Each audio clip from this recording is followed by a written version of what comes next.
दोस्तों, प्रदेश के शिक्षकों के संविलियन पूर्व क्रमोन्नत वेतनमान को लेकर बिलासपुर हाईकोर्ट का फिर से एक बड़ा निर्णय सामने आया है। उसी बड़ी खबर के बारे में हम इस वीडियो के अंदर विस्तार पूर्वक चर्चा करेंगे और सभी पहलुओं को अच्छे से समझने की कोशिश करेंगे। इसलिए दोस्तों, आप इस वीडियो को अंत तक जरूर देखिए और इस मुद्दे को अच्छे से समझने की आप लोग भी कोशिश कीजिए। नमस्कार दोस्तों, मैं हूं आपका दोस्त लोकेश साहू और आप देख रहे हैं लोकेश छत्तीसगढ़िया यूट्यूब चैनल। आप सभी साथियों का हमारे चैनल पर बहुत बहुत स्वागत है।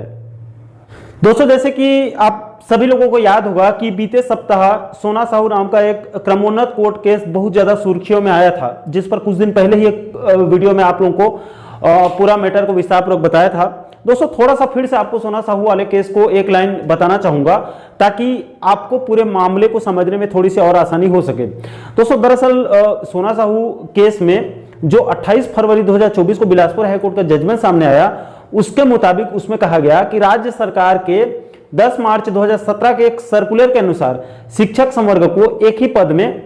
10 वर्ष पूरी करने के बाद प्रथम क्रमोन्नति वेतनमान पाने का हकदार है और 20 वर्ष सेवा पूरी करने के बाद द्वितीय क्रमोन्नति वेतन पाने का हकदार है। इसी आधार पर एक सहायक शिक्षक श्रीमती सोना साहू के द्वारा बिलासपुर हाईकोर्ट में एक याचिका दायर कर दिया गया, जिसकी डबल बेंच में सुनवाई हुई और कोर्ट ने 28 फरवरी 2024 को अपना ऑर्डर कॉपी जारी कर दिया और सोना साहू के पक्ष में फैसला देते हुए कोर्ट ने विभाग को निर्देश दिया कि आप इनको एरिया सहित क्रमोन्नत वेतनमान का लाभ दीजिए।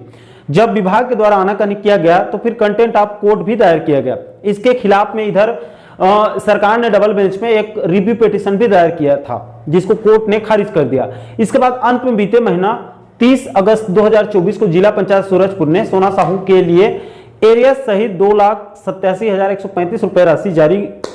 आदेश जारी किया जा चुका है उसके संबंध में। हालांकि दोस्तों, इस मैटर में अधिवक्ता गोविंद देवांगन सर से मेरी बात हुई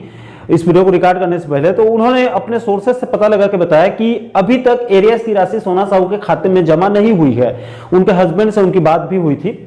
इसके अलावा सोना साहू केस के खिलाफ में राज्य सरकार सुप्रीम कोर्ट जाने की तैयारी कर रही है। हालांकि सूत्रों से मिली जानकारी के मुताबिक अभी तक, जब तक मैं इस वीडियो को रिकॉर्ड कर रहा हूं, अभी तक राज्य सरकार सुप्रीम कोर्ट नहीं गई है, लेकिन जाने की तैयारी कर रही है, कभी भी जा सकती है। अब दोस्तों, चूंकि सोना साहू जी का केस अभी स्थिर है, उसमें कोई बदलाव नहीं हो रहा है, इसलिए सोना साहू के केस को आधार बनाकर बाकी के सभी एलबी संवर्ग के शिक्षकों को जिन्होंने संविलियन पूर्व एक ही पद में 10 साल की सेवा पूरी कर लिया है, उनको सोना साहू जी के केस के आधार पर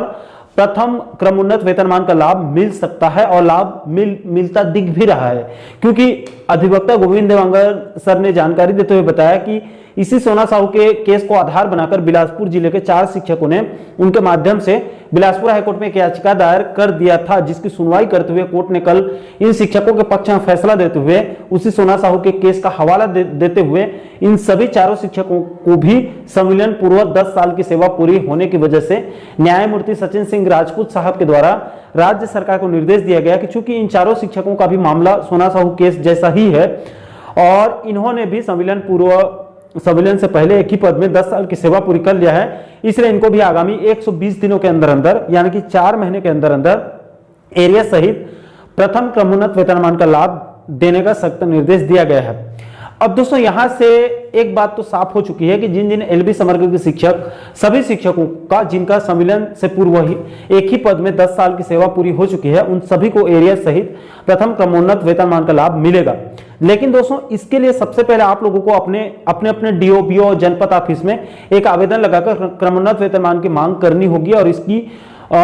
इस केस की जानकारी और सूचना देनी होगी। इसके बाद भी विभाग की तरफ से कोई भी एक्शन नहीं लिया जाता है तो उसके बाद सोना साहू केस को आधार बनाकर आप लोगों को बिलासपुर हाईकोर्ट का दरवाजा खटखटाना होगा। अब दोस्तों, यहां पर आप लोगों का एक सवाल यह भी हो सकता है कि चूंकि मामला एक ही है, ऐसे में क्या सभी शिक्षक एक साथ एक ग्रुप बनाकर किसी वकील को पकड़ के एक केस लगा के जो है वो कोर्ट में केस दायर किया जा सकता है या फिर नहीं? तो देखिए दोस्तों, इसको लेकर अधिवक्ता लोगों का कहना है कि ज्यादा से ज्यादा 50 से 60 लोगों का ही एक साथ केस दायर किया जा सकता है। अभी वर्तमान परिस्थिति में अगर सभी का एक साथ दायर किया जाता है तो इसको कोर्ट खारिज भी कर सकता है, यह वकीलों की तरफ से कहा जा रहा है। क्योंकि अभी कई केस में देखा गया है, कई सारे केस एक साथ होने की वजह से कई केस को कोर्ट ने खारिज भी किया है। इसलिए दोस्तों, इस मुद्दे पर मेरी सलाह यही है कि इस मैटर पर आप लोग थोड़ा सा जल्दबाजी मत कीजिए। इस मुद्दे को लेकर सभी शिक्षक संगठन किसी दिन एक साथ एक मंच पर एक बैठक करके सभी के सलाह मशवरा से कोई अच्छा निर्णय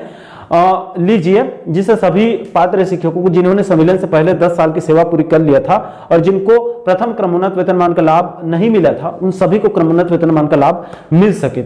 दोस्तों, जानकारी देना मेरा काम है और जो जानकारी थी उसको आप लोगों को बता दिया। अब इस मुद्दे पर क्या करना चाहिए ये आप लोगों को मिलजुल कर तय करना होगा। बाकी क्रमोन्नत वेतनमान को लेकर अच्छी खबर जरूर है, जिन जिन एलबी संवर्ग के शिक्षकों ने, चाहे वो सहायक शिक्षक हो या फिर शिक्षक एलबी हो, जिन्होंने संविलियन होने से पहले 10 साल की सेवा पूरी कर लिया है, उनको सोना साहू के केस के आधार पर बाकी के पात्र शिक्षकों को कोर्ट के माध्यम से लाभ मिल सकता है। सभी पात्र लोगों के लिए रास्ता जो है वो साफ होता दिख रहा है।